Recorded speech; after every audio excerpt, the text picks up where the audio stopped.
Rich Eisen from the NFL Network and the Rich Eisen Show on DirecTV's Audience Network, which starts in about less than a half hour from now. Rich joins us now from his El Segundo studios. Hi, Rich. Hey, DP. How you doing? Great. I just got a call from my wife, Suze, who's taking the kids to school, Xander and Coop, on their way to school. Hey, boys. They heard, they said, you got that video I sent you, right? This past week, I texted you the video Yes, of them I loved saying it. hi to Uncle Dan. Yes, loved it. When I was doing Football Night in America.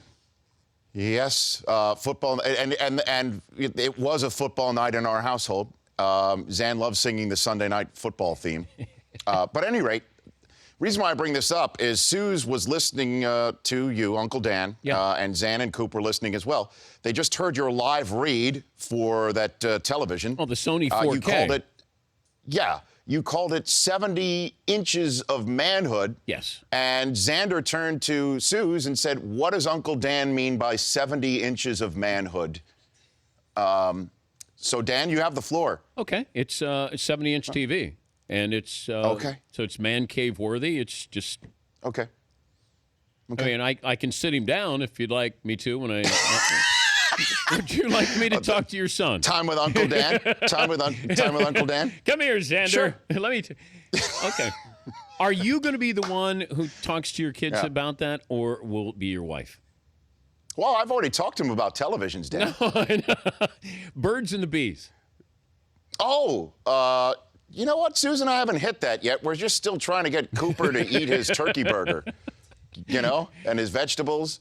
We're just surviving and advancing every day right now, Dan. But if you have any suggestions on that subject to front load us, if you will, with this idea, please go for it. All right. My wife said you got to have that talk with our son.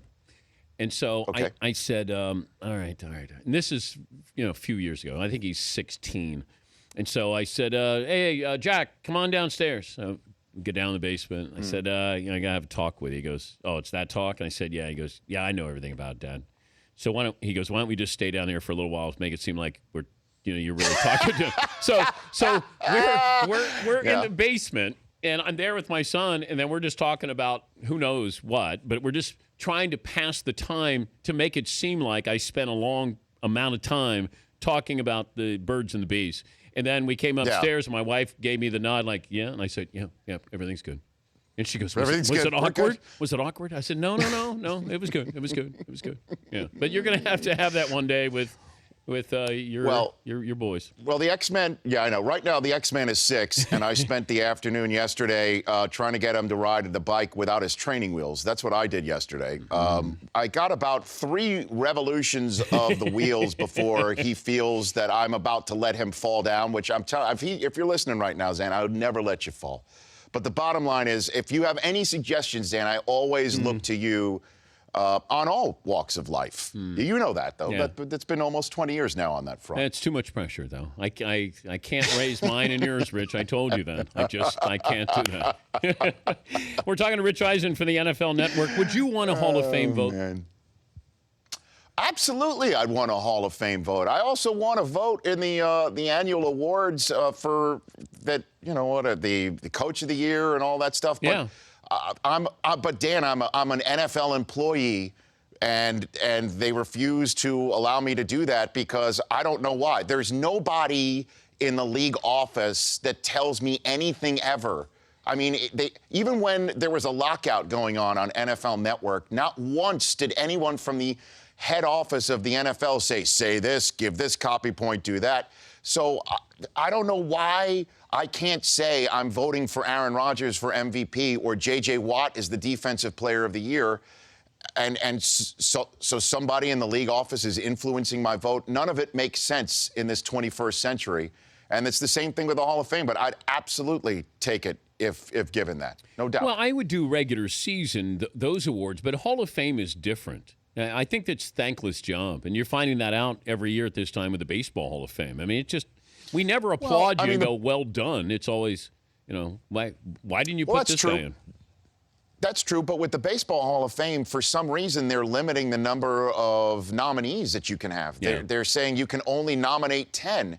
What's the Why? What's the big deal? I don't understand why you can't just say, I'm going to give you 15 names. I'll give you 30 names. Is it a paperwork issue? I don't know what the concept is behind that. Maybe it's just hotel space for all the families that come in. We got to limit this to 4 families per year. It could be that, but I mean, just to me, you should never limit the number of people who's up for consideration. You can then whittle it down. That's what the NFL, the Pro Football Hall of Fame, does. And then, to me, I think the Pro Football Hall of Fame does it best by announcing it the day before the Super Bowl. I don't know why baseball doesn't go ahead and have the voting process take place right before the World Series and say before game 1 of the World Series or day 1 of the World Series, announce who's in and get them on a plane and fly them out. And before the first pitch, there's Randy Johnson waving to the crowd. And I mean, that's what I would do. But do you know what they do with the Pro Football Hall of Fame? They bring everybody in, and then they'll say to you, you and you and you and you can now leave. You didn't make it into the Hall of Fame. Well, no, they don't bring them into town. I mean, most of these guys are usually in town for other business because they're promoting something throughout the week of the Super Bowl, or some of them are part of the media and are in town. I do remember, I won't say who, there are some people who have stayed in town thinking I need to stay in town in case I'm elected and have driven around the periphery of the convention center where the announcement used to take place just in case they had to either A, keep driving to the convention center, or B, drive to the airport and go out of town. That has happened, and that is awkward. There's no question about that. I'd love for it to be televised. Whole, you come on into a room, and it's like Survivor. We're gonna extinguish your flame here. Have Jeff Probst host it.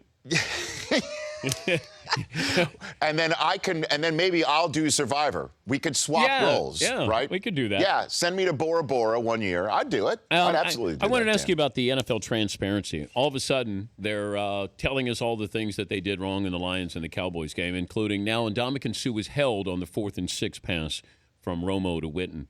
What good does that do?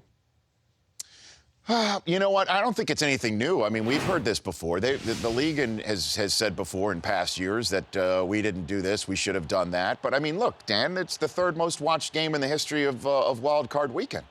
42.3 million people watched that flag get picked up. Yep. And, you know, you could sit here and say that should have been a penalty, that should have been a penalty. I have Rod Woodson on the show today, all 3 hours, Hall of Famer Rod Woodson. And I worked with Rod I did more NFL Total Access with him as an analyst than anybody else in the 8+ years that I hosted that show on a daily basis for NFL Network. And he said Chuck Noll would always tell the team before a game, play better than the ref's ref. That if there is a situation that crops up where no bad calls are made to go against us, we're in good shape. But more often than not, there's going to be an issue with the refereeing. Play better so that call doesn't affect the outcome of the game. And I will always take that approach when there is a bad call. There could have been a 4th and 1 situation that Jim Caldwell decided to go for it instead of punting it. And the punter, he didn't know was going to shank it 10 yards. And then the defense had every opportunity to stop Romo, even though they were held on one play. Yes. I mean, we could keep going on and extrapolating this out. But I think it's a good thing that the league comes out and says, you know what, we're not going to ignore it. We blew it, and let's get better moving forward. That's the way I look at it. Who else do you have on the show? You have Rod Woodson? I have Rod Woodson. We've got Mike Scioscia, the manager of the Angels, will be on today's program. Yeah. We'll talk with I'm interested to hear what he has to say about Piazza, who, by the way, went behind the plate. And after he retired, after he left with the Dodgers, I really want to know what he has to say about Mike Piazza. And we also have Chad Michael Murray and Tim Matheson, a couple of actors in studio. Good. Tim Matheson, you know, from back in the day of Animal House. And nice. Was it Black Sheep also? We'll talk some movies with him and football with both those guys. So he was Otter from Animal House, right? Yeah, and before I leave, Dan, because I do feel like you're wrapping up with me. I always can tell when you dip the Dan voice and you ask me who's on the show. I just, for some reason, just now noticed this. I've been informed by our fellow crews, plural, here at DirecTV, that you've been using this shot to promote my upcoming appearances on your show for quite some time. I'll describe it for the radio audience. It's me lifting myself up out of a chair, suited and booted, sort of yelling like Morton Downey Jr. style, pointing at the camera. What is that picture, Dan? What is that all about? I had nothing to do with that. Are you sure? Yes, absolutely. You don't choose? I thought you had your finger on the pulse of every part of your operation. No, Dan. no. I show up right before we go on and basically mail this in. Are you kidding me? I'm like you. I just show up and just mail it in. Oh, wait a minute. Wait, now what? Hold on a second. What? So, do you put butt in chair at 8:58 a.m. Eastern every day? Is that what you're doing? Well, I'm here 90 minutes before we start the show. Okay. Every day. Okay. And the Danettes are here 2 hours before.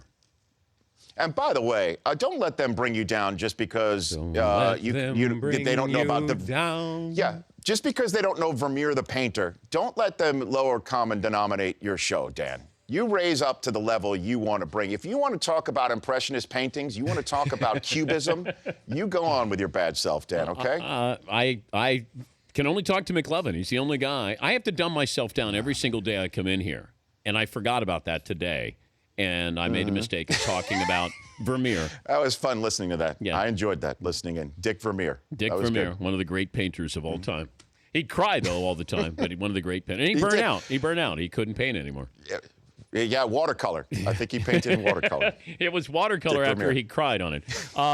Rich, thank you for joining us. I lowered my voice a little bit. Thank you for joining. You bet. I did hear that. Thank you. Thank you, Rich. That's Rich Eisen from the NFL Network and DirecTV's Audience Network.